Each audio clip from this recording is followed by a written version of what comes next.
Hello from Disneyland! I am so excited to be here today. It is a beautiful spring day, and this is honestly my favorite time to be here. It just feels so fairy tale at this time of year, and the holidays are wonderful, but then you have the distraction of the holidays. So this feels like the time when Disneyland is really its own thing. But my first order of business was to pick up these postcards on Main Street. I brought my own stamps. I've already had them postmarked from Disneyland, and I just think it's such a fun, special thing to do, to send your family and friends mail directly from Disneyland. So that was priority today, and then I just want to have a relaxed, cozy, slow kind of day, and I think I'm gonna need a coffee soon. So I'm gonna pop these in the mail, and then we'll see where the day takes us.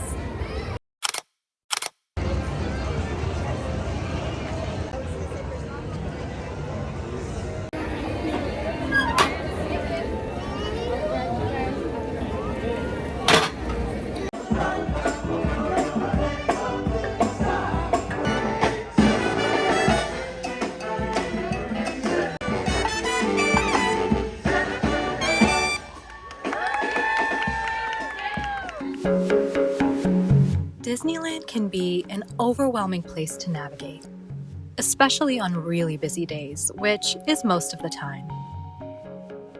But I've learned how to experience it in ways that work for me.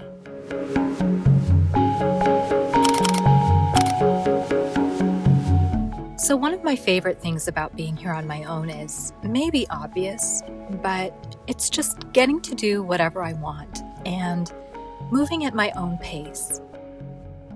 I can take my time, notice details I might have otherwise missed, and just enjoy it in my own way. Part of how I did that was getting there as early as I could, but without pressuring myself. I missed rope drop, but I was still there early enough to ease into the day and avoid immediately burning myself out. Some of it was in the planning. I had a few small priorities, like getting the postcards and mailing them out before I got too distracted. And the rest was just allowing for impromptu moments, like hopping on the omnibus and lingering around the castle for as long as I wanted. More than anything, I just gave myself a lot of freedom, while still moving around the things that mattered most to me.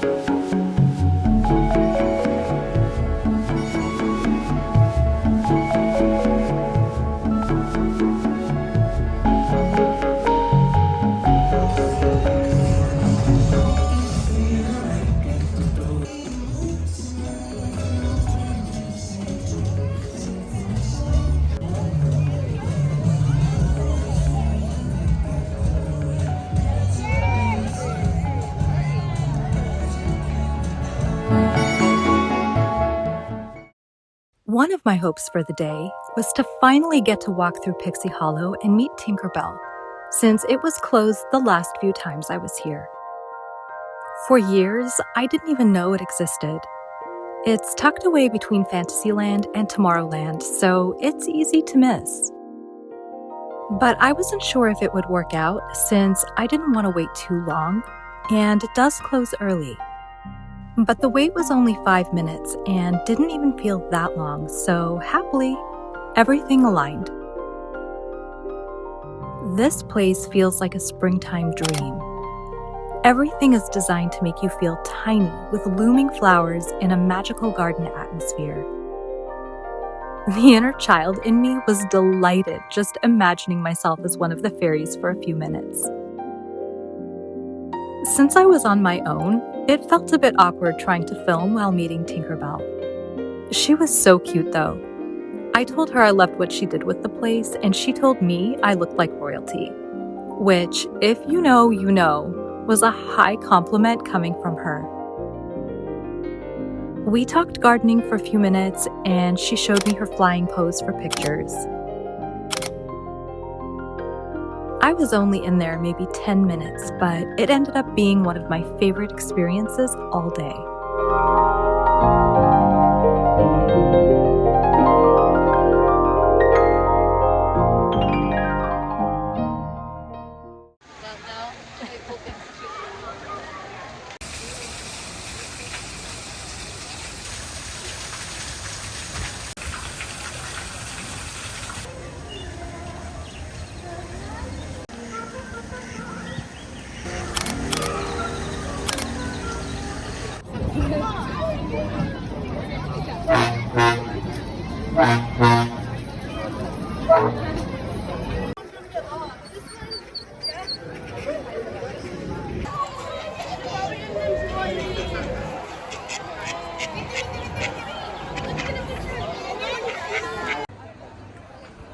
Then I finally had my first lightning lane of the day booked for Indiana Jones.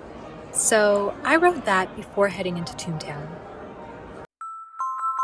I didn't ride anything here this time because I was mostly looking for the photo booth they brought in for the 70th.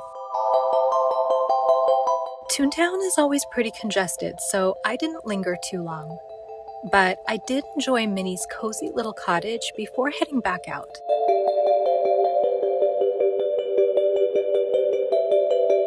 If it weren't for all the people, this would be my dream home.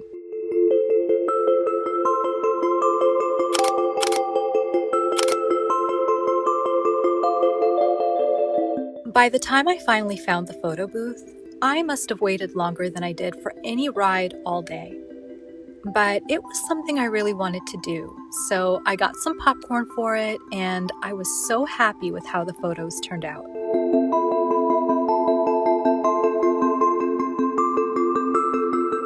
Between the heat, the crowds, and the wait, I could really feel my energy dipping a bit, so I caught the railroad here for some relief.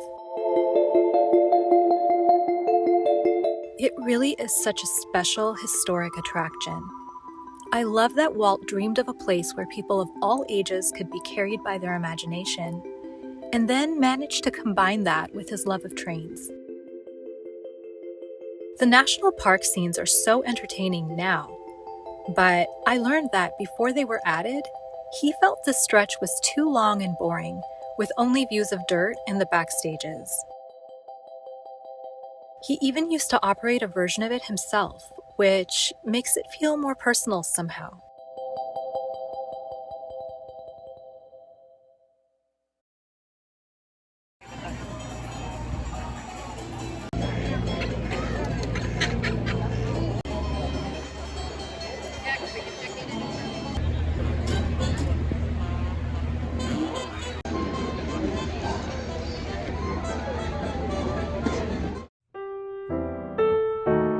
Something that's become one of my favorite ways to slow down here is the Mark Twain riverboat. In being here on my own, I had a little window to ride it. It's about a 15-minute journey through the rivers of America. It was very easy to get on and didn't feel crowded. The boat itself is a gorgeous piece of art. It has this classic Americana feel, and I love that you get this wide open view of the park while being just a little removed from all the noise and activity. It's breezy and refreshing on the deck, and everything feels much calmer as you pass Tom Sawyer Island and the surrounding areas. Another fun piece of Disney history I picked up is that Walt and his wife Lillian celebrated their anniversary on this boat just days after the park opened. And he often took quiet rides by himself just to unwind, so it was very special to him. And I could really feel that. There's something about being here alone that made me feel more present. It was such a peaceful ride, and I'm so glad I got to experience one of the oldest Disney attractions this way. And I even got to run into Tiana in her element.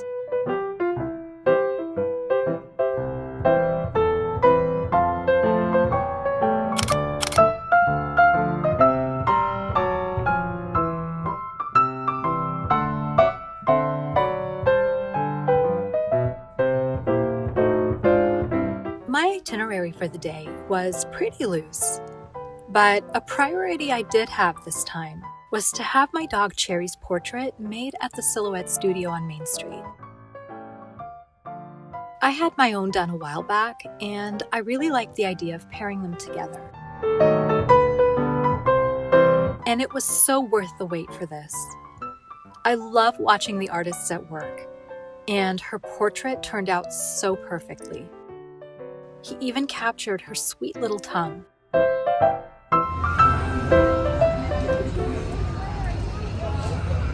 Well, I'm not a Star Wars person, but it is 3 p.m. and I felt like I was gonna drop. So I'm in the Star Wars area for a black half cold brew, which I'm gonna go pick up now. And while at it, I thought I would try a Ronto wrap, which I've heard a lot about, and that was actually really delicious. So it was really nice to sit and rest my feet for a few minutes and just enjoy a tasty meal. That was interesting. It was a cross between Middle Eastern food and a sausage, essentially a hot dog. But good, really good. So let me go get a coffee and then we'll take it from there.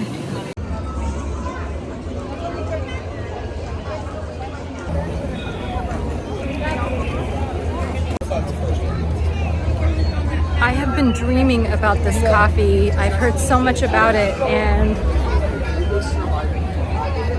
I have to say it was worth the walk all the way over here. I'm a happy girl.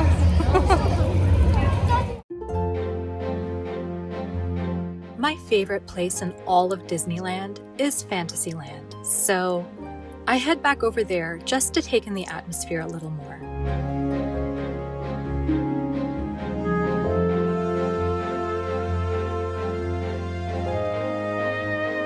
And walking through the castle just never gets old for me. It's so timeless. So I did a quick walkthrough before moving on.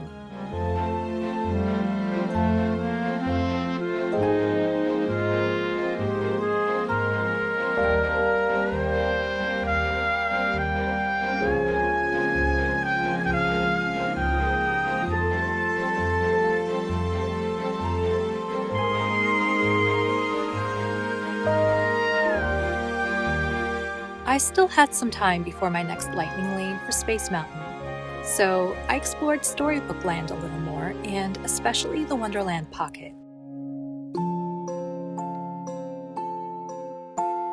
Lightning lanes might be a little controversial, but for me, getting to spend that waiting time doing other things instead of standing in line is the biggest benefit.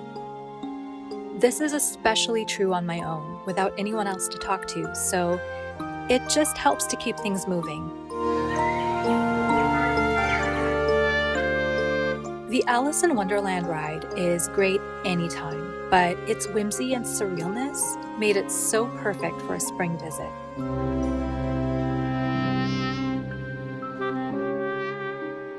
There are so many little details here I'd missed in the past, and wandering around on my own, I really got to take them in more and just have fun with them and embrace the silliness.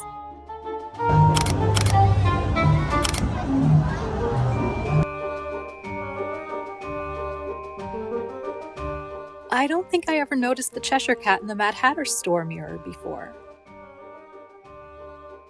There he goes.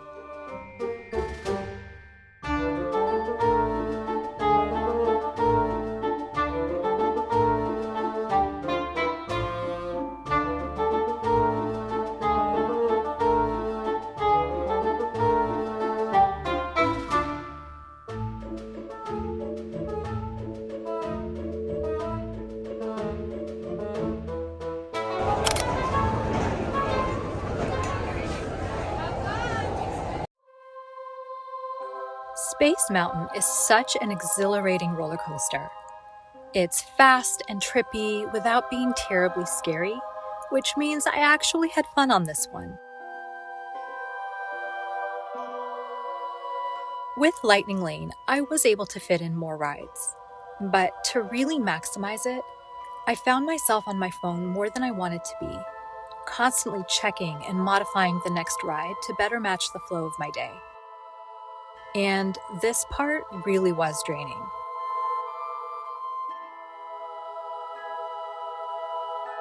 But being able to time riding the Matterhorn right at sunset was so magical. So, for me, it was still worth a little extra fussing for all I was able to experience in a single day.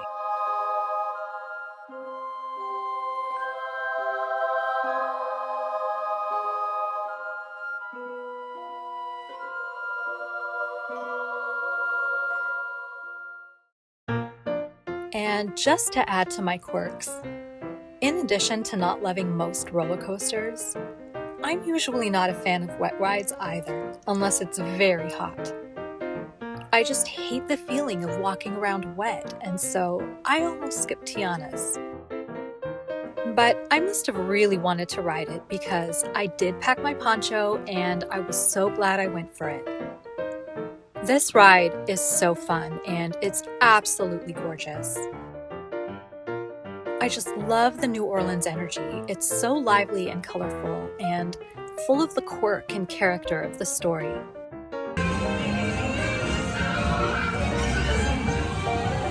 Remember, this party wouldn't be what it is without... Well, that was fun. My shoes are wet, but not too bad, and it was worth it. That's so beautiful. I love Tiana's.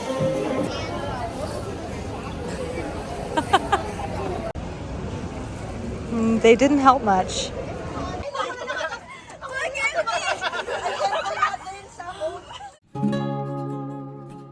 After Tiana's, it just made sense to hop on the Winnie the Pooh ride, which is nearby and completely adorable. And I really didn't have to wait too long for it at all.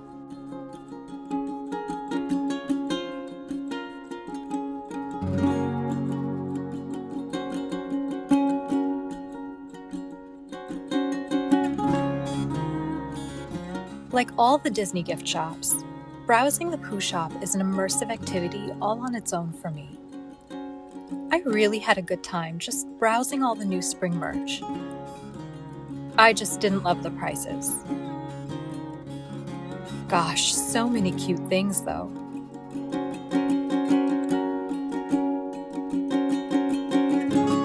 And at this point I was starving.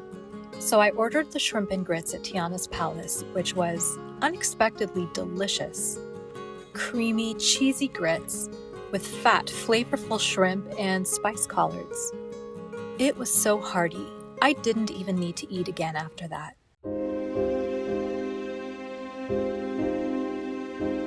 By now, I was really cold, and it was almost time for my Big Thunder Mountain ride, which I managed to time perfectly for the fireworks. But because Fantasmic had started, the area was completely packed, and I realized I still had to get back to Main Street to grab my sweater. So I got the clever idea to take the railroad, forgetting it goes the full loop. So I ended up even farther away just as the fireworks were about to begin. And sure enough, as soon as I reached my locker, I heard them. So I ran, well, as much as you can run through crowds with cast members waving you through, all the way back to Frontierland, trying to watch them and film at the same time. I got to watch them a bit from the line, but just as the finale started, we moved into the tunnel of the ride. And by the time I got on, all I could see left in the sky was a puff of smoke. But I enjoyed myself nonetheless, and the setbacks probably made the evening even more memorable.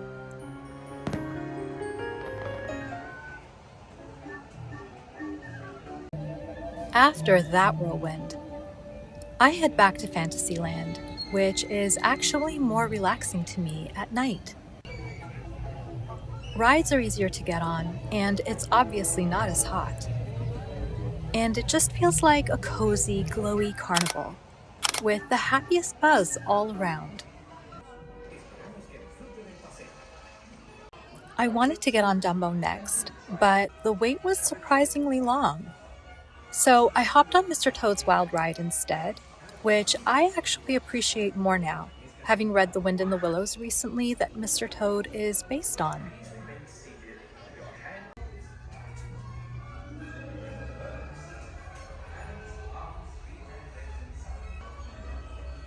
By the time I got out, Dumbo was just 5 minutes. It's actually a really fun ride despite being so gentle.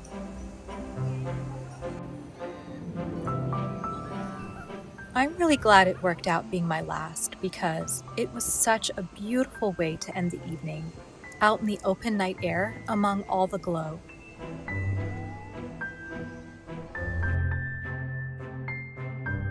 And after that, I was pretty satisfied. And my plan was just to make my way out. But I stumbled onto the Paint the Night parade over in Tomorrowland. And I've only ever seen the parades from Main Street, which is usually packed. This time, I found a place to sit very easily. And the Matterhorn in the background made a parade I've seen before feel fresh and just as magical.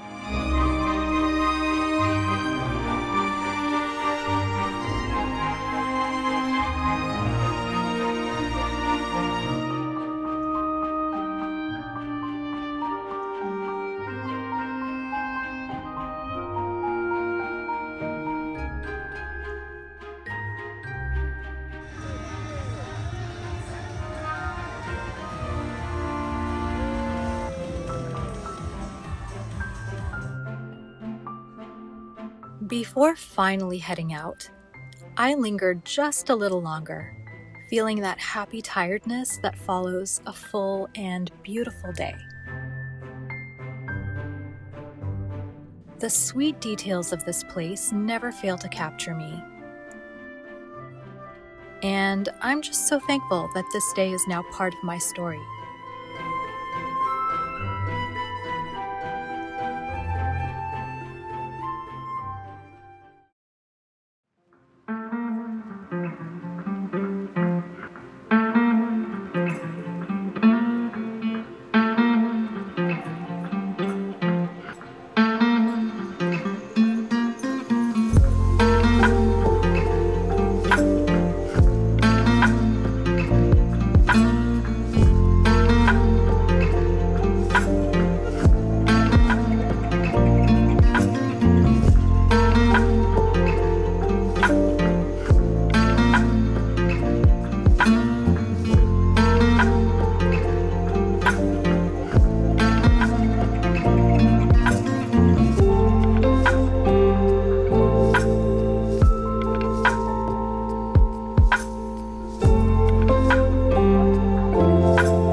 Yesterday was such a beautiful day at Disneyland, very active day. It was really hard to stop and share what I was doing and experiencing because it was just such a highly stimulating day, but it was just another beautiful Disney experience overall, and I'll have to share more in detail in the voiceover. But before leaving Anaheim, I just wanted to come and explore downtown Disney a little bit. I didn't do that at all yesterday. I was 100% in Disneyland Park, and I deliberately avoided gift shops for the most part because I knew I'd be doing a lot of that today. And I'm just having a few quiet minutes here at the Grand Californian. I didn't stay here, but it's just nice to walk around the grounds, and it's really quiet in comparison to downtown. And I want to check out the Craftsman Grill here in the hotel and just see what kind of baked goods they have. They always have really interesting treats. So I'm gonna do that and then just explore a little bit before I go home and continue to soak in the springy Disney experience. I don't know, should I? I'm tempted. It looks beautiful, but I have a feeling this is gonna be way too sweet for me. Last churro cupcake left.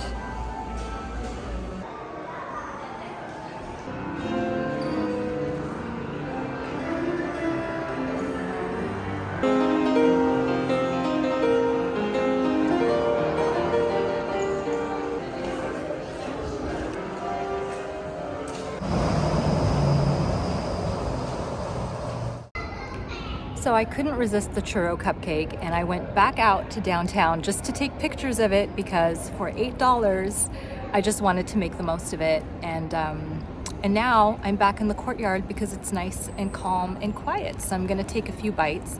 I doubt I will be able to finish the whole thing, but that's okay. That's part of the fun. And it has a box, so.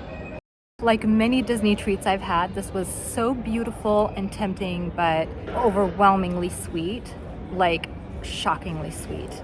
So I had maybe 2 bites of that, and I put it back in its box, and I think it's gonna take me like a week to eat it, like one small bite at a time.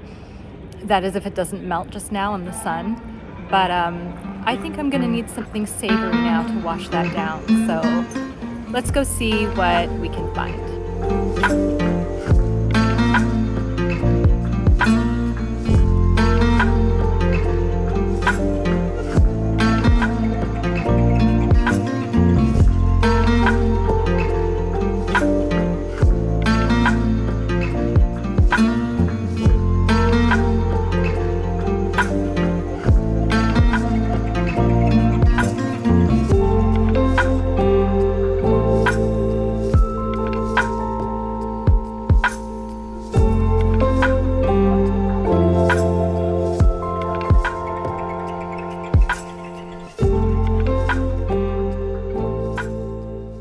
So I hadn't planned to come back to the Grand Californian, but there was just loud techno music all throughout downtown, and they're having a big dance party out there, and that was just too much for me today after the day I had yesterday. So I came back to the courtyard. It is shady and calm and quiet, and I'm really looking forward to this meal.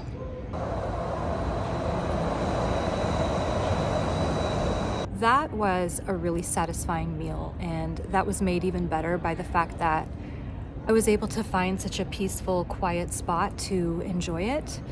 And the spicy chicken, I will say, was spicy indeed.